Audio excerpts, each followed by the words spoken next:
Okay, Chris, that was a really good class today. We went over a lot of pretty cool things. However, we didn't get a chance to go through the full Stevie Wonder song, the Sir Duke song. But from what I saw, it sounds pretty cool, and I like the guitar. I like the sound you're getting out of that thing.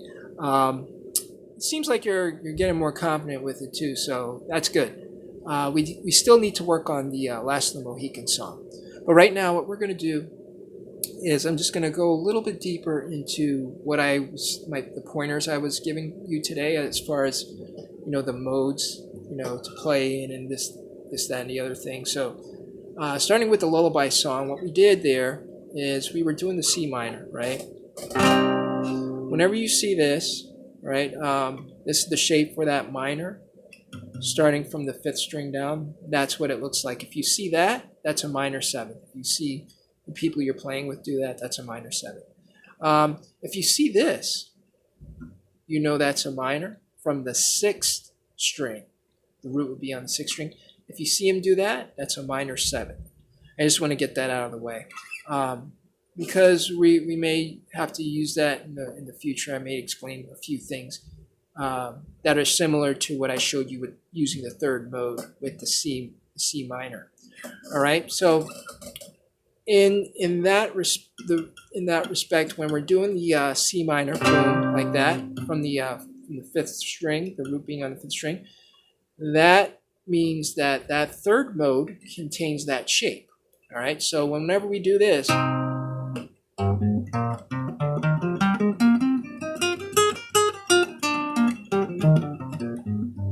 right, then we went into the G dominant seven. Now you could do something interesting here, even though it's a G dominant seven, and we have this. That's a tension note, which is kind of interesting. All right, but I'll get into that in a second. When you're with the G dominant seven, you can also do this. Right? And then you went to the C7 or C dominant 7. That's interesting too. Now let's go into it. All right. Let's finish that phrase. C dominant 7. Then we went into the F minor. And then we went D minor 7, G dominant 7, D minor 7, G dominant 7. And then we went C minor. We did a B flat. We did a A flat dominant 7 for tension. That goes into the resolve, which is the G dominant 7. Okay, so when we're at the C minor, cut the octave in half for the flow of the rhythm. So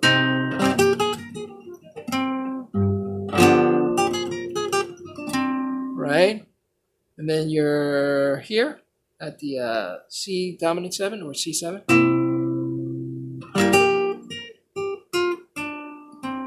Or I would do that, it's more technically correct. And then F minor.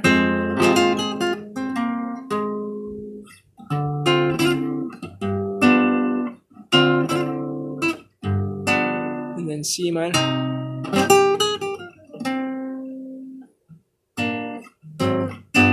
All right, I'm going to play that in such a way after I'm done explaining this. Okay, so we have a couple of things we can do here. I said it was tricky when we got to the G dominant 7 because we have a tension note there in your third mode. Why do we have that? We have it because that third mode also has a complement. It has a pentatonic, all right? This third mode is also the fourth mode of the pentatonic, the C pentatonic, all right? So when we play that C pentatonic here, at the fourth mode shape is this. Now when we're on our third string, that's a tension note right there, which is part of the G dominant 7. Okay, so why am I saying, all right, so this is the C minor. We have the the third mode, right? Right, we have that, but it's also the fourth mode of the C pentatonic.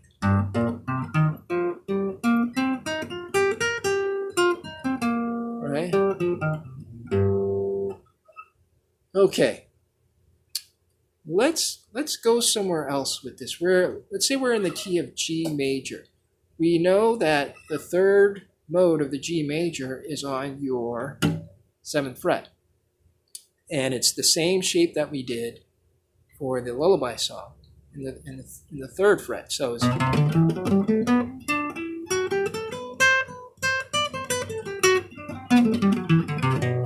but if we go to the E pentatonic, right, which we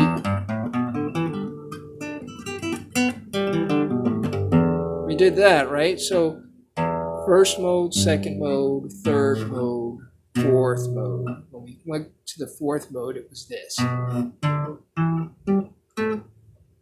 right, so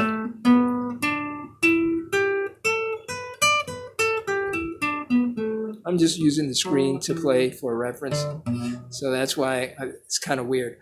All right, so it's boom, boom. There you go. All right, so that's your 4th mode of your pentatonic. Now your 5th mode of that pentatonic, when you're in the E, is that symmetrical shape. Remember that? And then we went to the 6th mode, which is also the 1st mode that we did. And that's your basic shape of your pentatonic.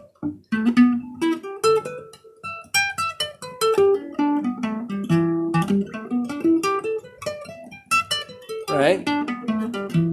All right, so your 3rd mode of the major scale is the 4th mode. It also is a resting point for the 4th mode of your pentatonic.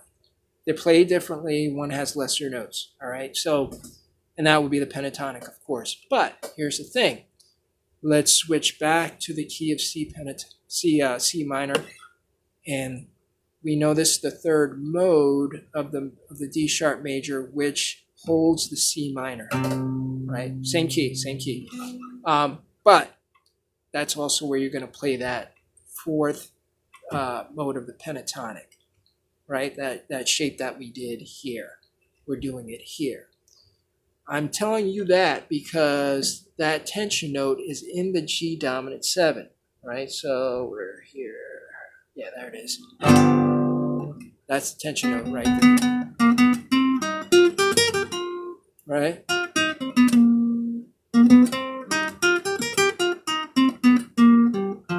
Right. All right, and that's key, because what we're going to do there is we can play a few notes to kind of add some spice, because that's a jazz kind of a thing, to add spice to the chord progression. All right, so you don't have to add a lot, just a few things, right? So here I am. I'm doing the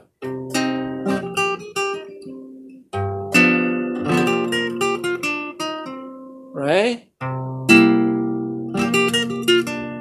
Right, I can do that. But I kind of hit that note. You can get away with it, but I wouldn't. Just be careful with that. I just did that myself. So you can go right, and then you go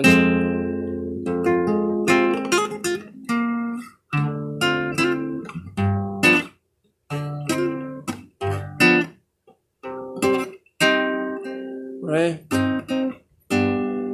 Now, I'll play it a little bit slower and kind of put some things in there.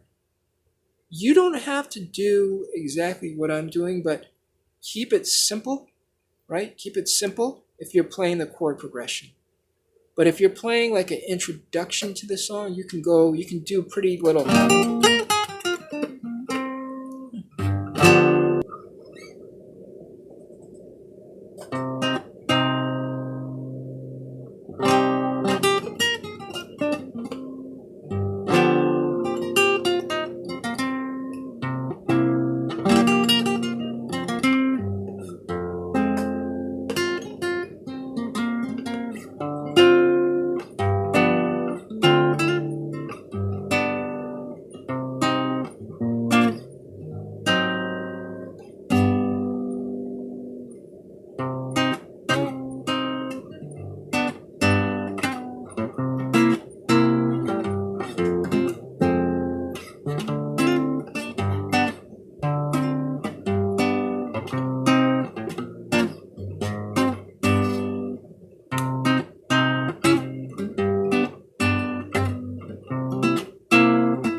Okay, so play around with this, okay? And you don't have to do exactly what I did. I'm just kind of giving you an idea. And it's just a very rough sketch of how that should look. All right, because the jazz should be smooth, right? And it should flow in such a way where you can add notes in there, but you keep it simple. Simple. It's got to have a certain flow to it. Yeah, I believe in your playing style, man. I think you can do a lot of things, and you're getting a lot more. Well, there's a lot more coming in your playing as far as the skill level and the expression is concerned. I said it in the past, and I'll say it again. Hit a lot of those clubs or public scenes, public music scenes where they're doing like open mics, uh, specifically jazz stuff, because you got it. You know, you just have to take your time and just feel those notes. Just feel those notes, and go slow with it. You'll hear all those subtleties in there. I'd also like to see you do the octave, coupling, right? Some of that stuff. And you went into the sliding from the half step, right? So, do your best. Everything sounds fantastic, man, and it's just a great experience working with you. So keep up the good work, and if you need any help or you have any comments, just leave a comment below or email me, whatever. All right, man. So thank you very much, and I will see you next Monday. God bless. Have a good one.